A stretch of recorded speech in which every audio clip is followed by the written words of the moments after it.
On the 4th of September 18 at approximately 1 p.m., I, Detective BAUMHOVER, met with Nicole Kessinger at the CBI headquarters located at 690 Kipling Street, Lakewood, Colorado. I was introduced by CBI Special Agent Kobach, who had interviewed her several times previous to my introduction. I advised Nicole that I am now her point of contact regarding this case and that Special Agent Kobach would attend other cases he was assigned to at CBI.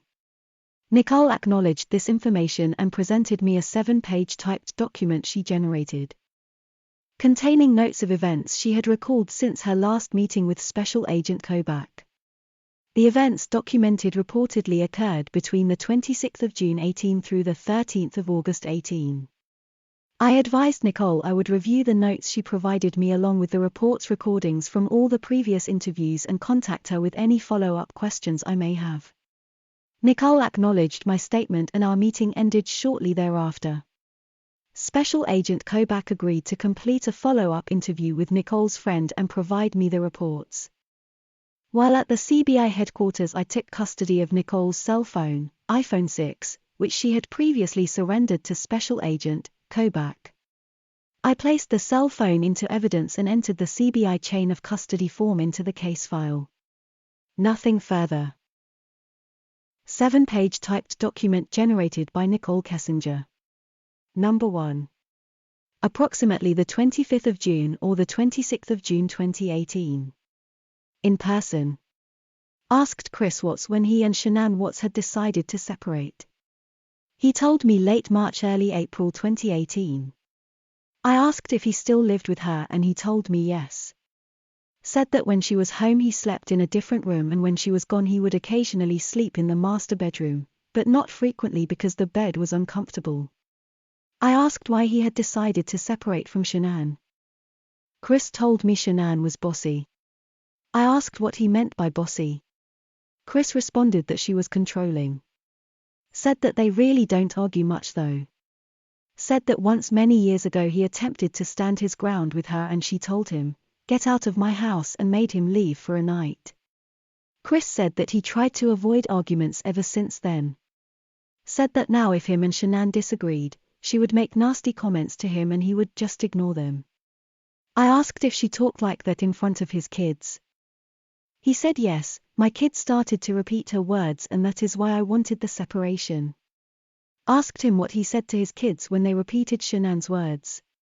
Chris said he would tell his children it was not nice to say that to anybody. I asked Chris if Shanann was bossy in front of his friends.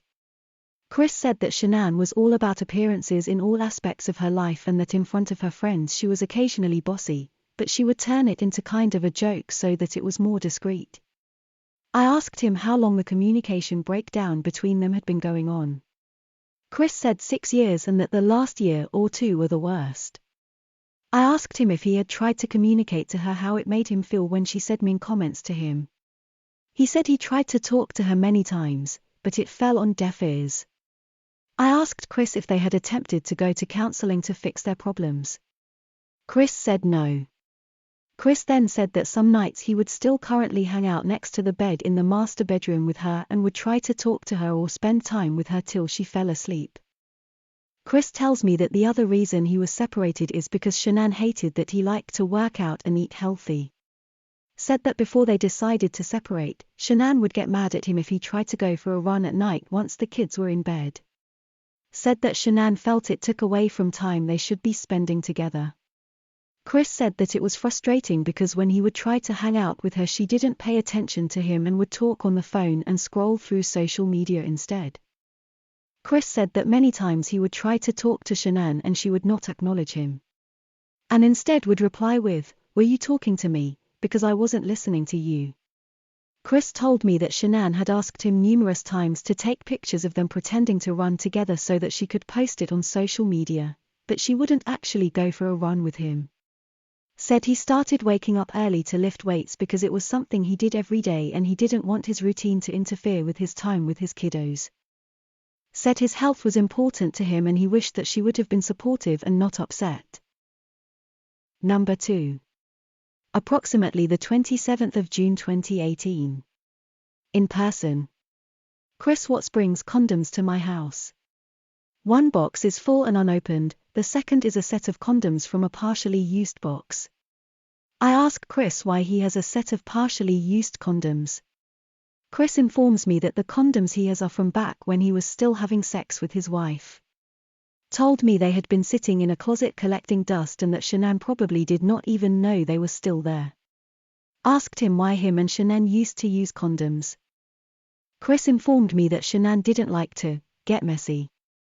I was curious, so I looked up the expiration date on the condoms and noted that the unopened set expired in late 2022, and the open set expired in early 2023.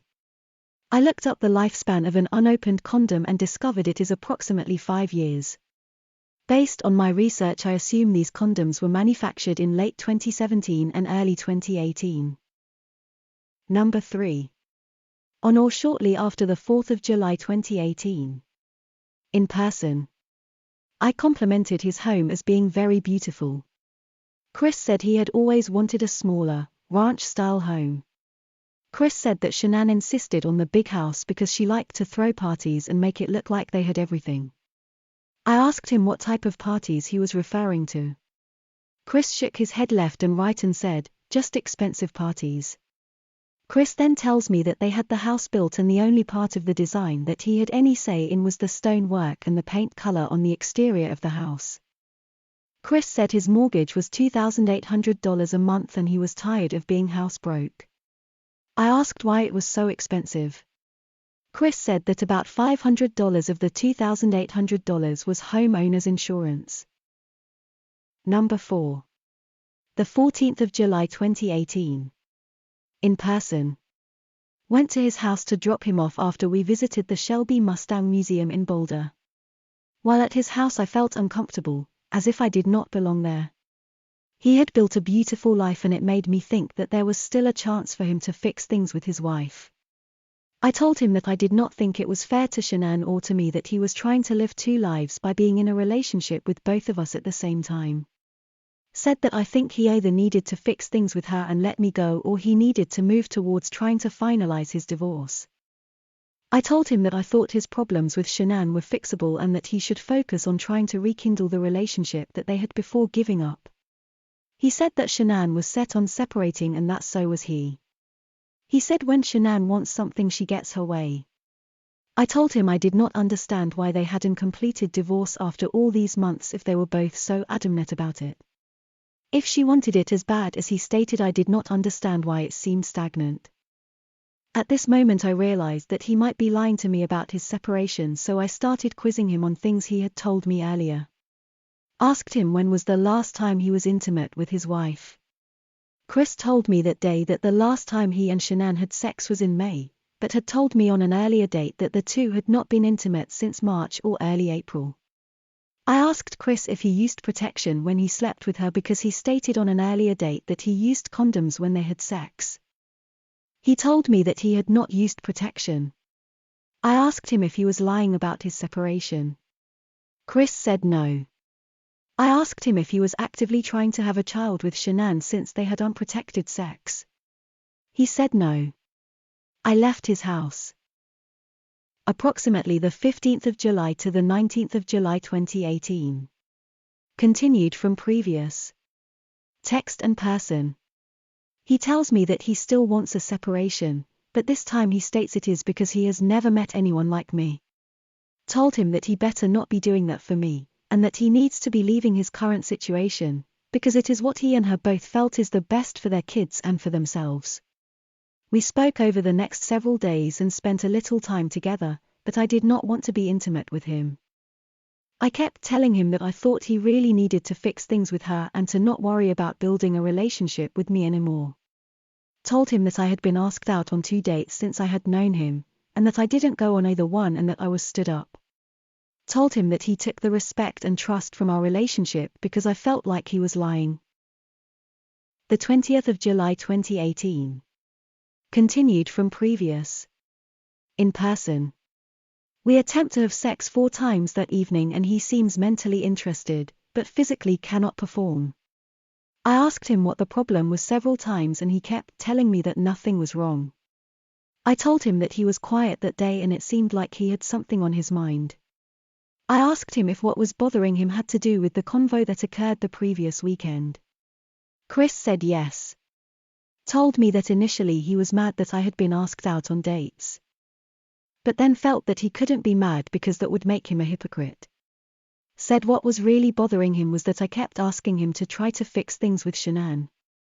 Chris told me that he would attempt to fix things with her when he was in North Carolina and that he didn't want to talk about it anymore while he was home.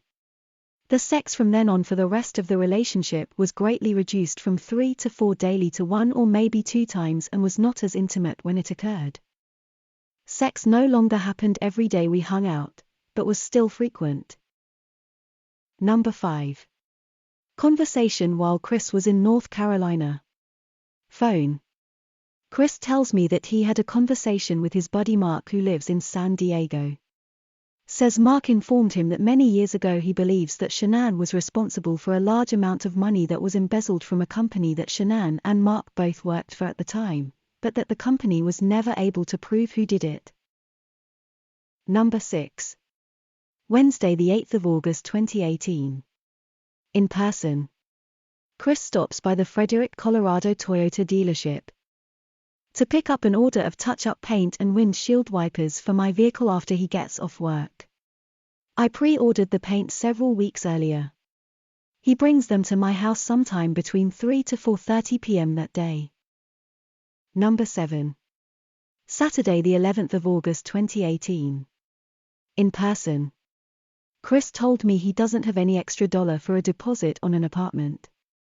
I told him that apartments nowadays were so expensive for rent that the damage deposits have to be fairly cheap because otherwise people can't afford moving costs.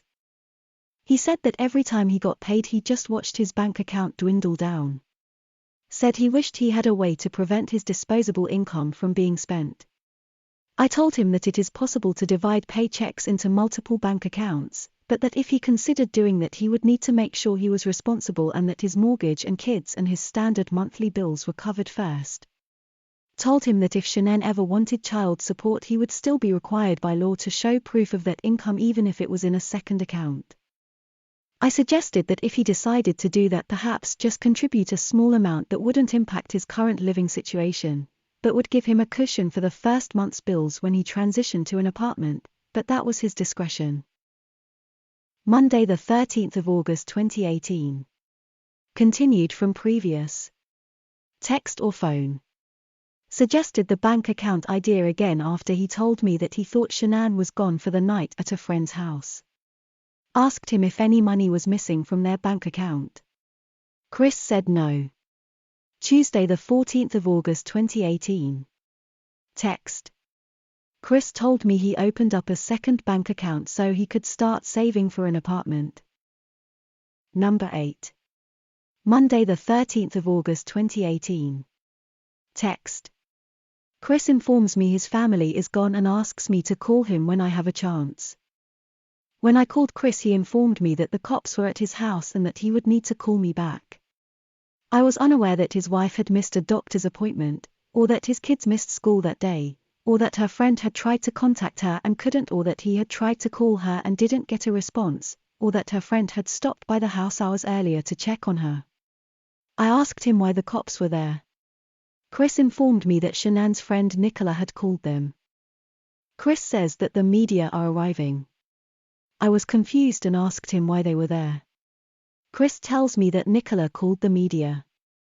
I asked Chris why he believed NICHOL would call the cops and the media. He said NICHOL wasn't being very nice to him. Informed me that she was sitting in her car on the phone with Shanann's mom. Asked how NICHOL knew Shanann's mom. Chris informed me that NICHOL used to work with Shanann's mom. I asked if he thought maybe NICHOL was the friend that was helping Shanann to get away for a day. Chris said no. Why would NICHOL be helping if she is the one who called the cops? I suggested maybe it was to throw them off the trail. He did not agree. Chris asks me if he should talk to the media. I initially told him no, and then suggested that if he decided to speak to them that maybe he could ask Shanann to bring his kids back. Was uncomfortable with him asking for my advice on the media, so I then asked him what his friends thought he should do about the media. Chris says that his friends believe that it would look bad if he didn't speak to the news and thought that he should make a statement. Phone.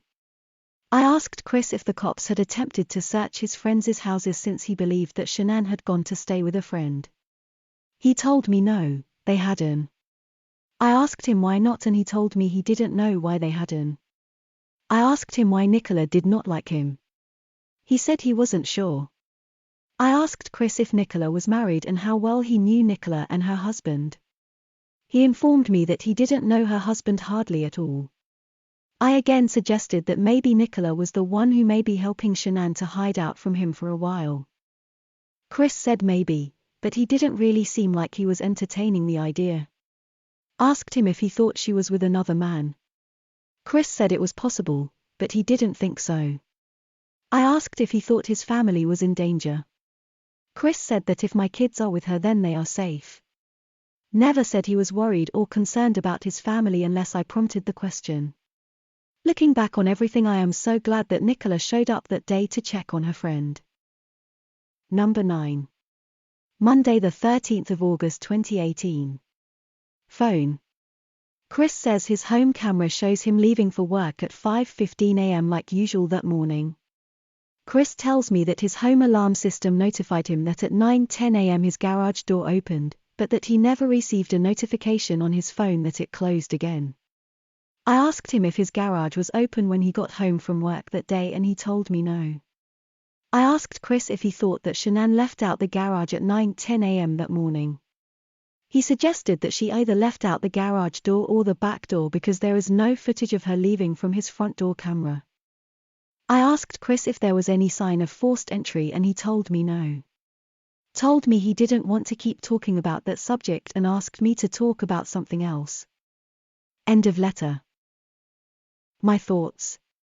I think the time frame of late March, early April when Chris and Shanann decided to separate, that Nicole gives in her letter is about the time she started dating Chris. They were both seen at work, up close around this time by Anthony Brown, and Lauren Arnold said Chris started to change more with Shanann around this time, and he also started working out a lot more around this time as well. Nicole wrote that Chris bought condoms to her house, one box opened. If a man bought opened condoms to my house I would have been mortified. For one, he has used them with someone else. For two, he didn't think enough about me to bring a new box, and three, I would have kicked his ass out. Seems to me the way Nicole investigated those condom dates, she was used to investigating a lot of things. She even wanted to know if he was trying to get Shanann pregnant as he didn't use condoms when they last had sex. Was she asking him this because she had seen on Facebook that Shanann was indeed pregnant? Makes me wonder. Nicole said she had been asked on 2 dates but didn't go on either, but that she had been stood up. How was she stood up if she didn't go on the dates? She does not make sense.